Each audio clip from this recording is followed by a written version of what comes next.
Bonjour et bienvenue à la grande édition. Maintenant, on commence l'actualité par le Premier ministre du Rwanda, le Dr Edouard Ngirente, qui déclare que le Rwanda reste déterminé à prévenir et à lutter contre les crimes de génocide. Alors que le Rwanda se prépare à débuter la 30e commémoration du génocide commis contre les Tutsis au Rwanda, le Premier ministre a fait cette indication à l'ouverture du 19e sommet du mouvement des pays non alignés à Kampala, en Ouganda, ce vendredi.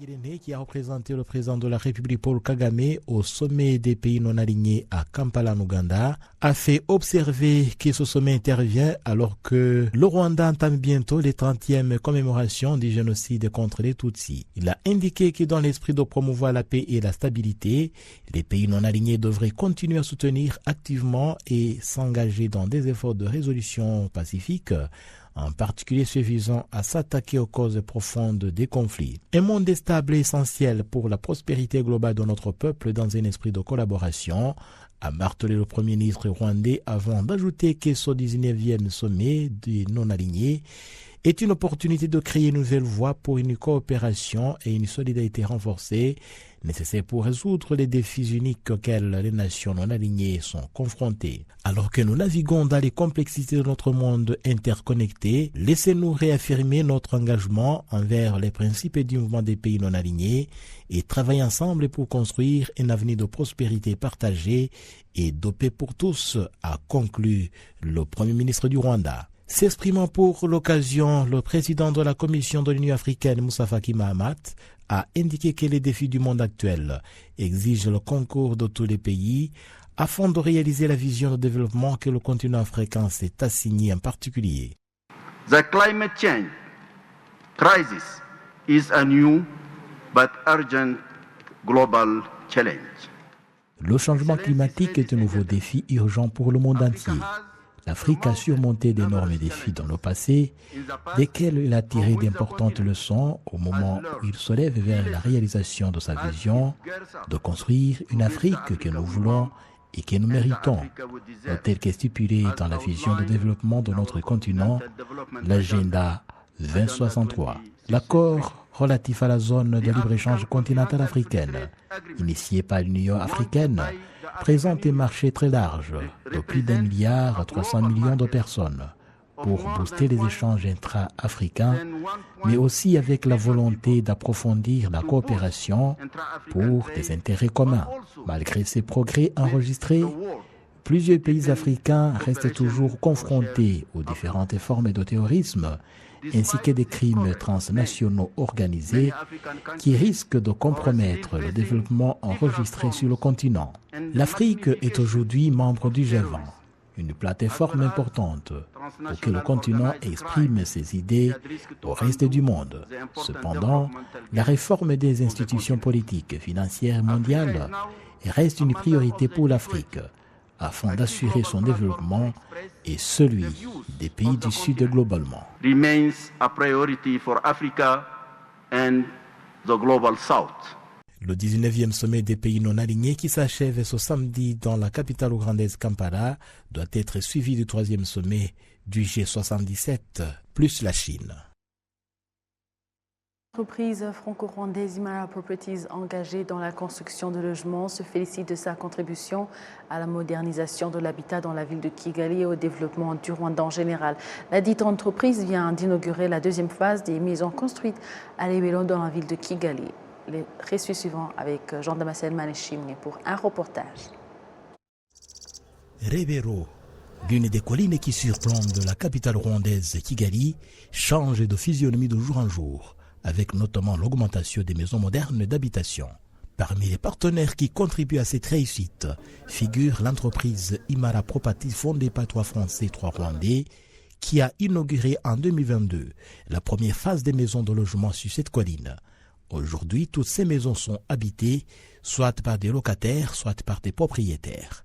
Ceux qui vivent dans ce quartier Isangé sont ravis des multiples avantages qu'il présente. Donc le quartier d'Isangé ici a un peu plus d'1 an. Et nous, lorsqu'on est venu ici, on voulait rejoindre une communauté, c'est-à-dire un quartier où on peut connaître ses voisins. Ce qu'on a beaucoup apprécié, c'est les espaces communs Ici, il y a les espaces avec les jeux pour les enfants, le ping-pong. Il y a un air de pique-nique aussi, donc c'est très bien. Et puis aussi, on trouve que les personnes qui ont construit le quartier ont fait attention à la nature.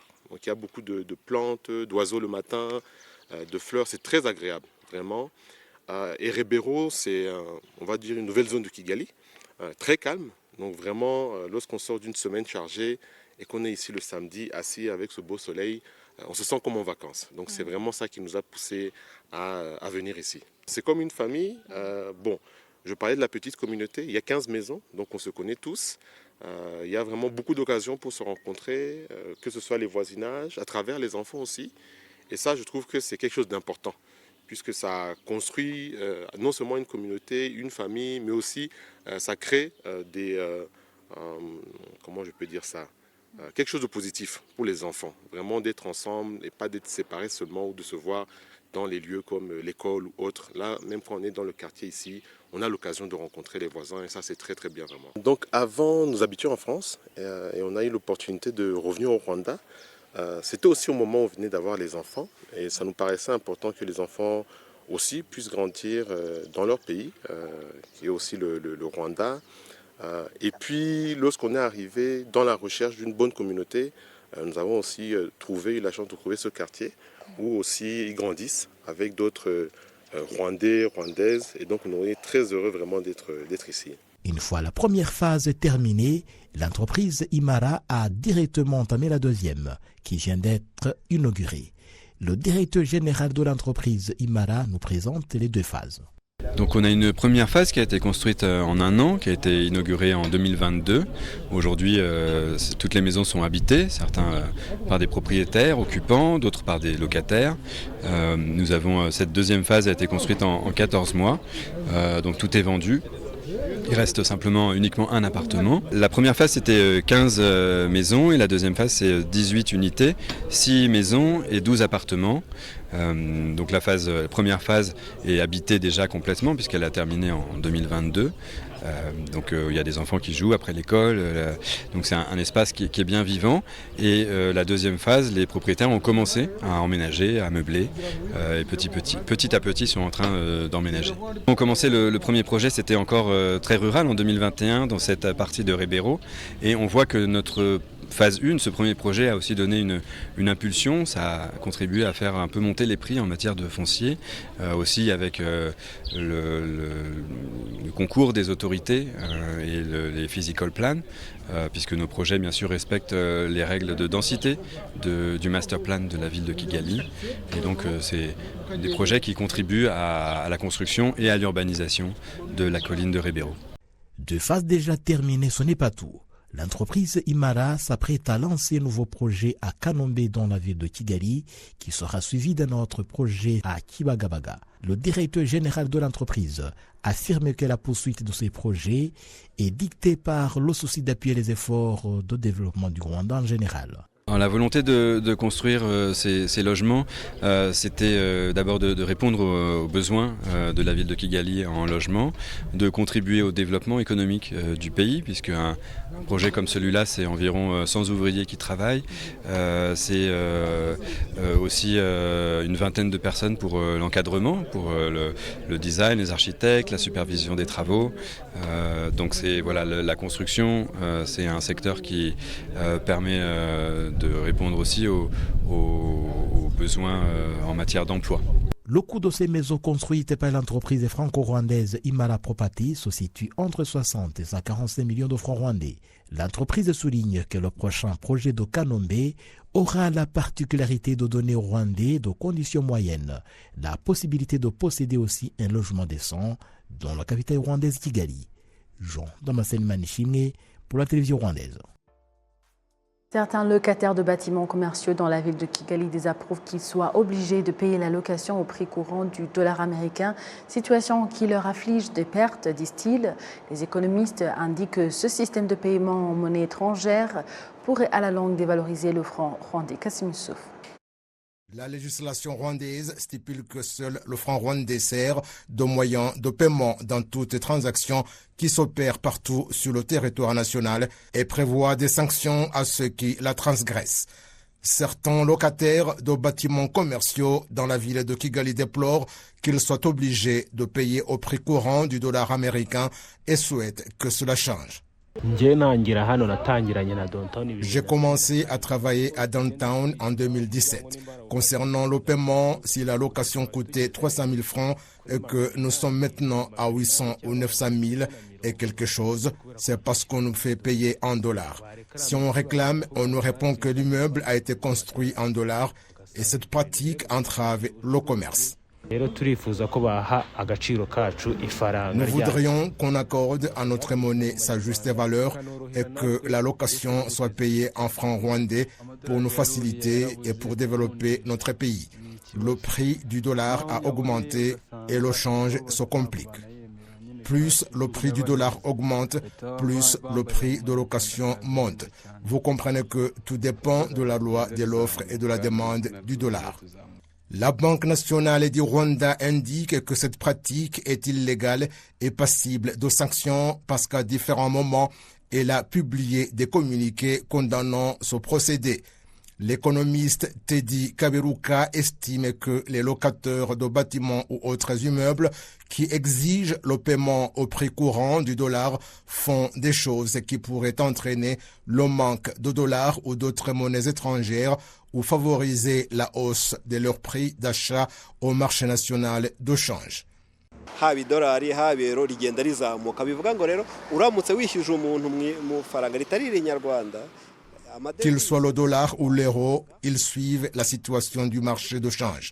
Si on oblige quelqu'un à payer en devise, cela veut dire qu'il va payer à un prix soumis à des fluctuations. Et en deux, si le paiement se fait en monnaie étrangère, vous obligez le citoyen à acheter des dollars alors qu'on devrait en avoir besoin lorsqu'on sort du pays. La conséquence, c'est qu'il ira au marché de change pour se procurer des dollars qu'il utilisera pour payer le service. Cela va pousser beaucoup de gens à s'acheter des dollars et par conséquent, le prix du dollar va augmenter, tout comme les prix des marchandises. En conséquence, plus le prix du dollar augmente, plus le prix des marchandises au marché va également augmenter. Les organes habilités devraient intervenir pour soulager les gens.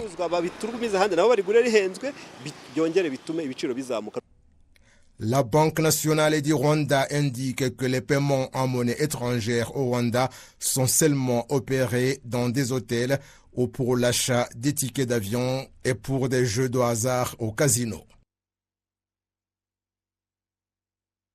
La secrétaire générale de l'Organisation internationale de la francophonie, Mme Louise Mushikiwabo, estime que les crises que connaissent les pays de l'espace francophone sont largement dues à la gouvernance. Cela intervient alors que la secrétaire générale de l'OIF souhaite mobiliser tous les acteurs dans la recherche de solutions aux multiples défis que connaît Haïti aujourd'hui. Était présent autour de la ministre haïtienne de la Justice et de la Sécurité publique, plusieurs acteurs internationaux, ainsi que les représentants des États et gouvernements membres de l'OIF, tous mobilisés et engagés en faveur de cet État membre de la francophonie. La crise en Haïti est qualifiée d'état de guerre civile par le secrétaire général des Nations Unies. L'OIF demeure déterminé à jouer pleinement son rôle dans la solidarité internationale pour une solution rapide à cette crise multidimensionnelle, a indiqué Mme Louise Mushikiwabo. Les chiffres alarmants de la situation en Haïti rappellent l'urgence d'agir. Plus de 300 bandes criminelles, des milliers de victimes et 44% de la population en insécurité alimentaire. Nous ne pouvons pas rester indifférents, a-t-elle ajouté. Les crises que nous voyons aujourd'hui dans l'espace francophone, crises profondes dans certains pays et au-delà de l'Afrique. Haïti, un pays qui est en déliquescence carrément aujourd'hui, ces crises sont le résultat d'une mauvaise gouvernance. C'est ressorti aussi de notre journée de réflexion avec les États et les experts le 29 septembre.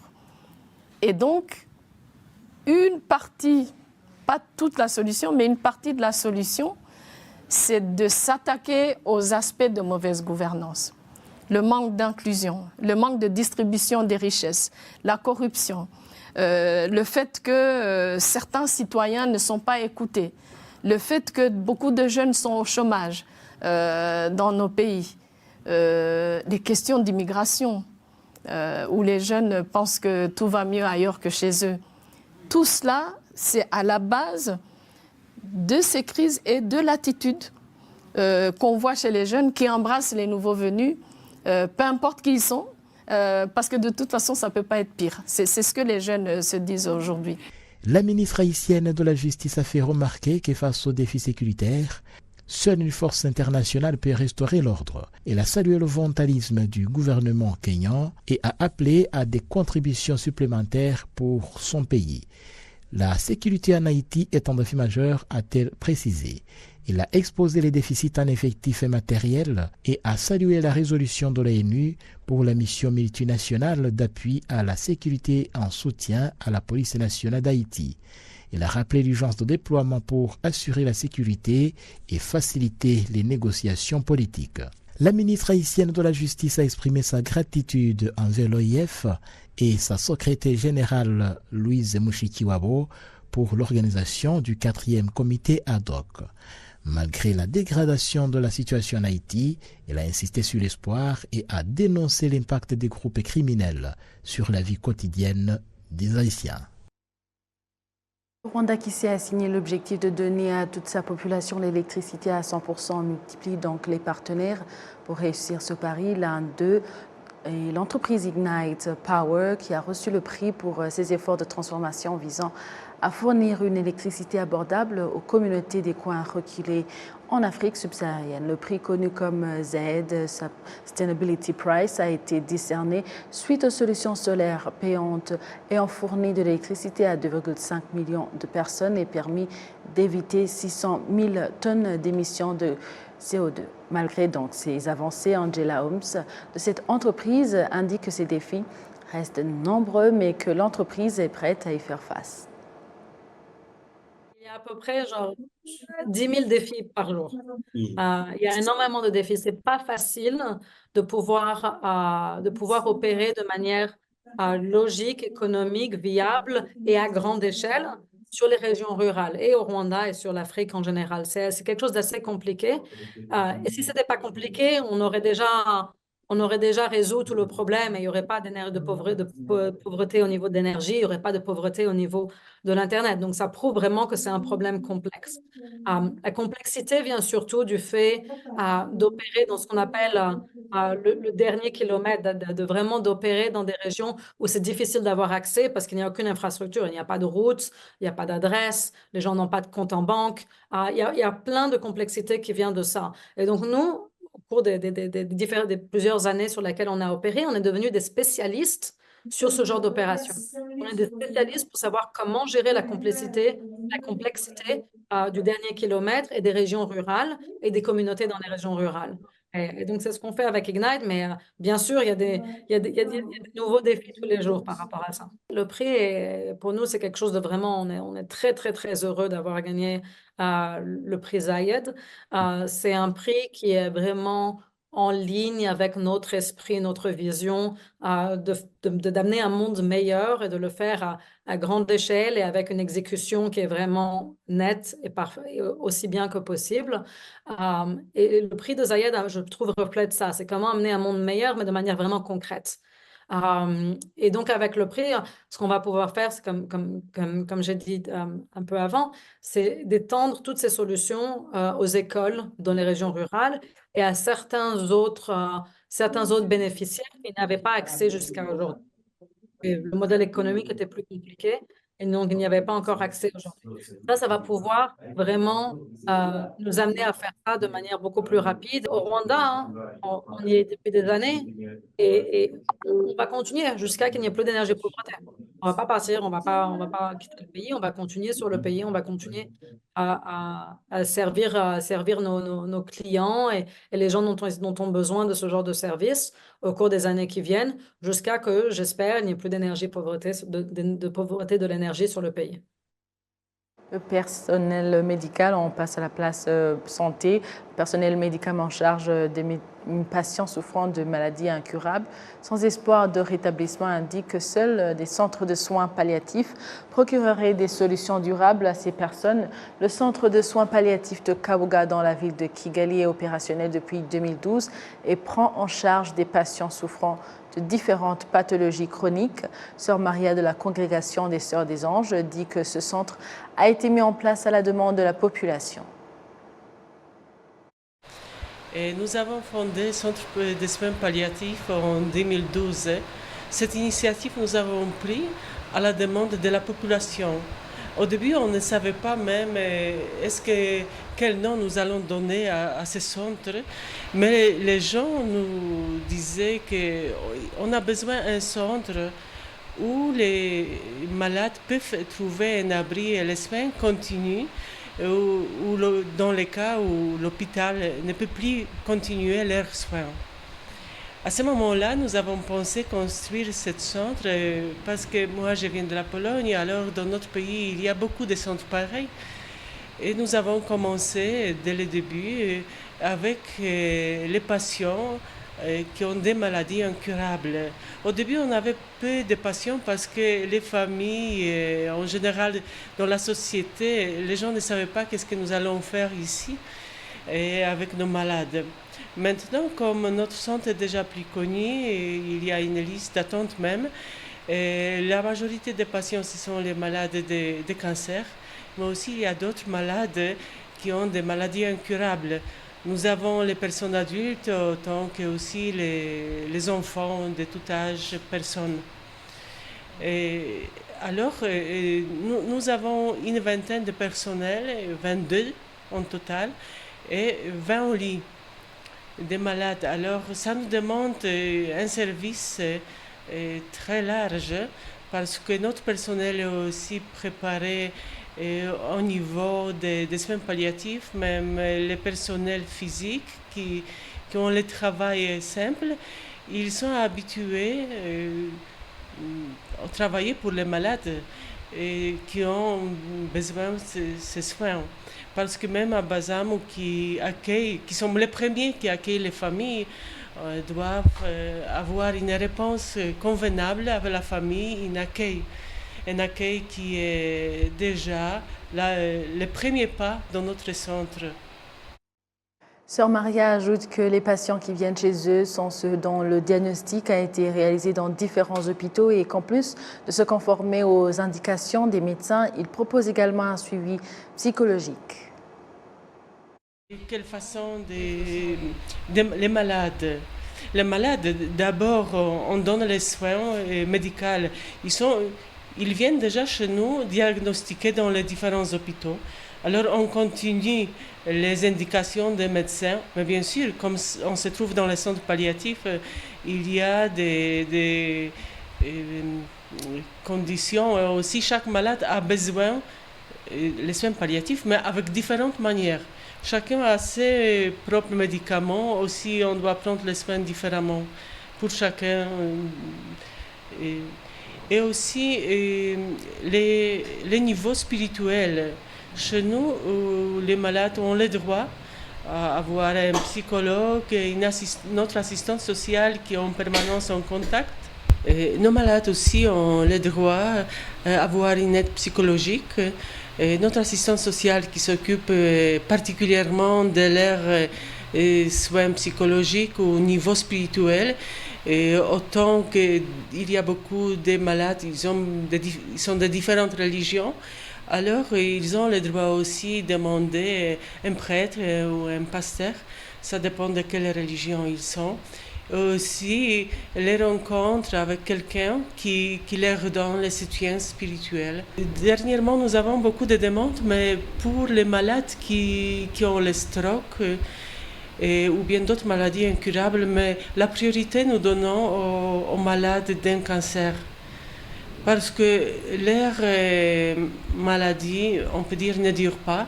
Ils ont besoin d'une aide maintenant, tout de suite. Ils ne peuvent pas, chaque jour pour eux, se compte. Ils peuvent partir à un moment ou l'autre. Chaque jour est très cher pour eux. Pour cela, si nous avons une place et nous avons des malades qui demandent, nous donnons la priorité aux malades cancéreux. On continue avec ce centre et Sœur Maria dit que les familles devraient les comprendre et les approcher et les respecter, tout comme la personne en bonne santé qui a besoin de l'affection. Le souhait, c'est d'abord peut-être comprendre les maladies incurables. Et même si les malades ne peuvent pas trouver une place chez nous ou ailleurs, que la famille puisse comprendre les malades. Parce que les maladies sont vraiment douloureuses.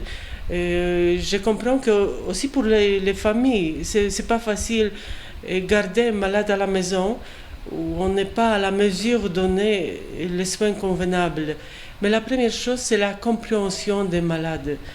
Et sortir envers lui, envers les malades, et essayer d'abord demander comment on peut aider là où nous sommes. Et ça, c'est la chose principale, parce que parfois même les malades préfèrent rester à la maison, auprès de la famille, mais ils ne trouvent pas la compréhension. Bien sûr qu'après la compréhension, il faut à la suite la chose suivante et faire les soins. On ne peut pas dire je te comprends et on laisse les patients. En même temps, il faut faire quelque chose, bien sûr. Mais la première chose, c'est approcher un malade et le respecter. Parce que ça peut arriver à chacun de nous une maladie et on n'est pas différent. Chacun souffre. Et chacun a besoin de l'amour, la compréhension et tout ce qu'on a besoin dans la vie quotidienne. C'est autant que la personne en bonne santé a besoin d'une affection, la personne malade d'autant plus a besoin de cette affection. Parlant de développement économique, le secteur de tourisme basé sur les conférences a connu une croissance remarquable en 2023, générant un chiffre d'affaires record de 91 millions de dollars américains, principalement grâce au total de 157 conférences et expositions organisées au Rwanda, comme l'indique Franck Mulangwa, directeur de promotion des destinations au Rwanda.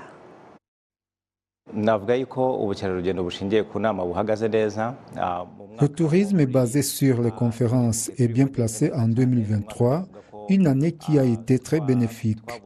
Nous avons accueilli autour de 157 conférences avec un revenu qui s'évalue à plus de 91 millions de dollars américains.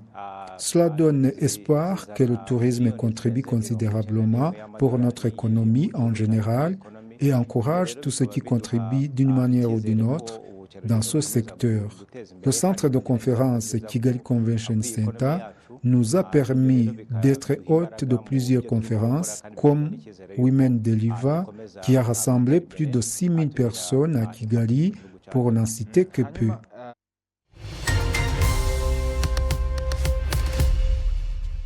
Voilà, c'est tout pour aujourd'hui. Merci à vous tous qui étaient au rendez-vous d'actualité de la télévision rwandaise. Au nom de toute l'équipe qui a réalisé la grande édition, je souhaite de passer une excellente suite du programme de la télévision rwandaise. C'était avec Amandine Dikumasabo. À la prochaine et d'ici là, portez-vous bien.